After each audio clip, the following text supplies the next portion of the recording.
من از روی همین هنرم به خانه مبلغ میبرم. یک چاله میسازم به مبلغ 60-70 سوم فایده میبینم. من یک چاله را ساخته برده در قشلاق نشان داده آنها میگیرن تماشا میکنن. اگر معقولشون شود میخرن. با 15 گرم نقره ما سپیچکه میتونیم سازیم. با 3-4 گرم نقره چاله میسازیم گوشوار. وقتی که شاگردی نو میآید من در آن نشان میدهم. مثلا کرولوگوپسی برای آرایش دادن چاله می باشد. ریگل باشد برای چاله را و کلوله کردن. روچنای دریل برای سیم را بافیدن می باشد. قیچی برای بریدن می باشد.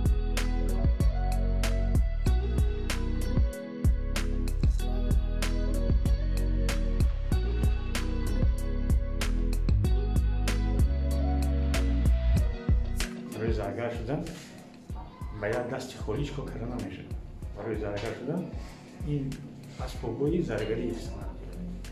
این اسباب‌های زرگری خریدن در این تاجیکستان میدونه که هر کس وای نداره.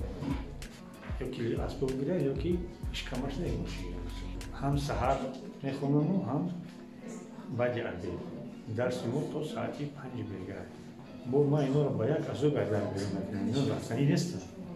اینا تا ساعت 6 کار میکنن باید از اون میگیرن بیرون میکنن. ولی که اینجا بنزین کیسلات چیزایی خفنوکش بسیاره. هرچی ممکنه باشه رو گرده کنن.